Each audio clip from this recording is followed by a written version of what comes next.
Hi, this is Starcon603, and today I'm bringing you up the Ressha Sentai ToQger Deluxe Applichanger. Now, I waited until the end of the series, which was actually a pretty good series overall. ToQger really started really bumpy, and I was kind of iffy for it.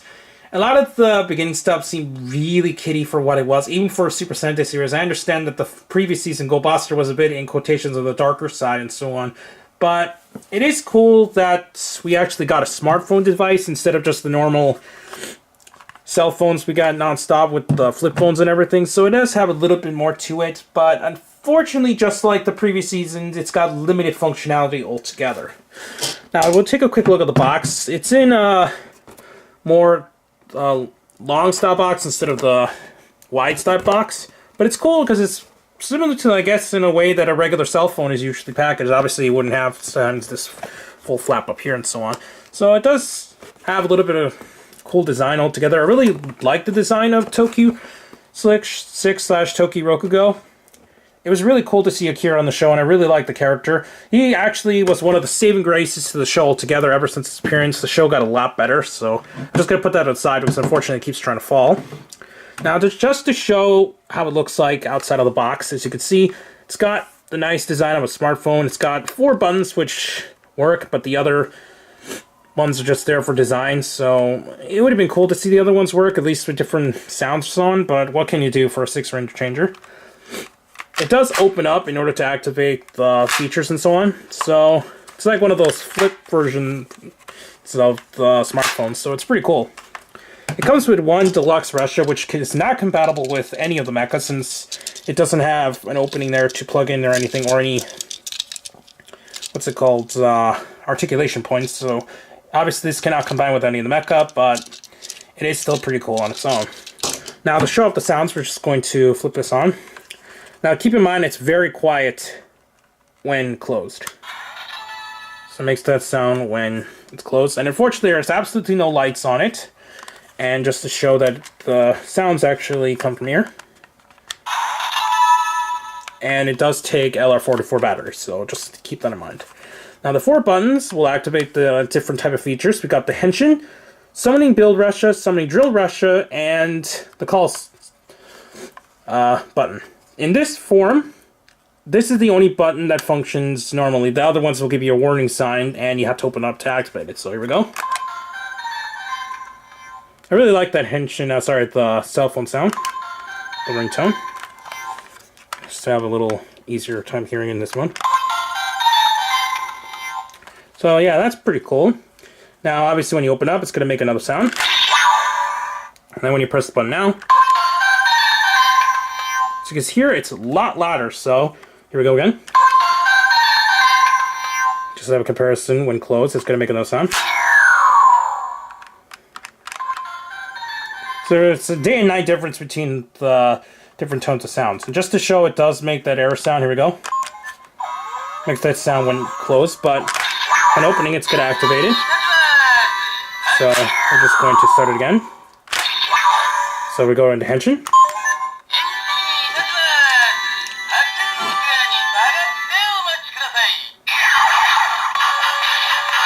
What you're going to do is take the build Ressha and slide it across the rail tracks here.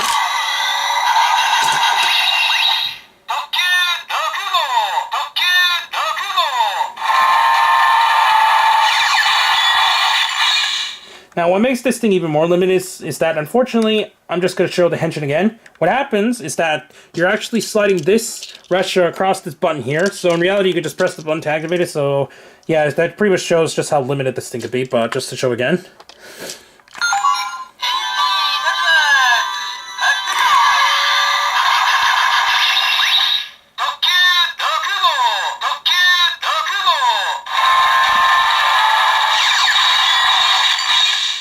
Yeah, it is a bit of a bummer. It's limited in that aspect. When you just take this and slide it across, it's just going to make the train sound.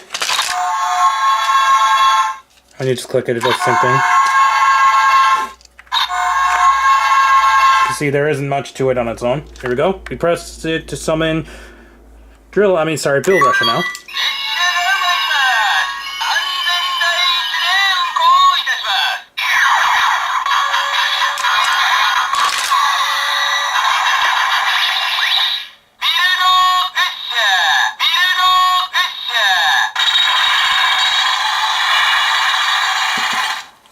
And unfortunately, once again, we're going to go into the Drill Ressha. I don't own the deluxe Drill Ressha or any version of the Drill Ressha, so just to show how even more limited it can be.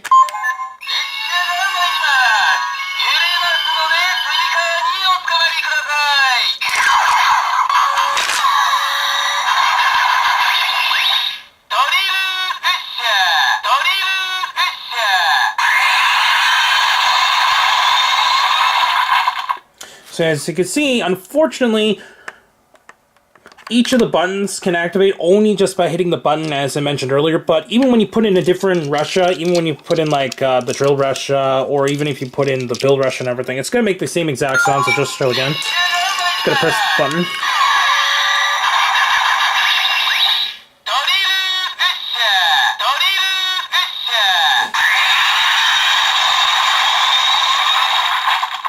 So yeah, unfortunately for a 6-Ranger changer, the Bandai Japan doesn't really give that, in quotations, that good of merchandise at times. It is cool that they still make something, and this is actually pretty decent for a changer in its own right. The limited functionality is a bit of a bummer, and while the design is pretty cool, just that alone kind of can make it a little bit on the way to kind of be the break away of thinking that this is actually worth it or not. I think it's pretty cool. I'm just going to close it off. And I think it's pretty decent, especially for the price I got it from Amazon for around 20 bucks. So you can't really complain for that price. Definitely if you got it at a retail price, it's not worth it whatsoever just because of how limited it is. For 6-Ranger changers, especially in the last few years, there have been very limited changers, and this is no different. But at least for the other ones, especially things like the Robonite / Gosei Night changer, at least that one actually had a button combinations, a little bit more playability. And even though the Gokai Cellular didn't have its way to determine what key you put in it, it still at least found a way to, when you press the buttons, it had a little bit more features on its own, even if you didn't have the keys allowed to play with old sounds and so on. So I could see what they were trying to get at with this, and it's still cool in its own merit. So around the $20 price, you really can't go wrong. I think it's definitely worth the $20 price, and it's very close to what a Bandai America kind of morpher would be for a 6-Ranger changer with limited functionalities. But even then, this would be a lot more, have a lot more functions than 6-Ranger changers, and at least I have to admit that at times I think this is a little bit more playable than the, what's it called, ToQger Gold Changer. I forgot the name of that one, and I don't own that one. I might get the American one just to compare it, but that's for a different review. But anyways, I still think this is worth for what it is, and I say check it out, especially if you're collecting the ToQger line. Shouldn't be too hard after the series is over. Anyways, please comment, subscribe, check out Hirotaku and the associated podcast on Rajio and WRW, Hirotaku and Hero News. Also check out the channels down below and check my Twitter handle, Darkon603, and I'll see you YouTube. Bye.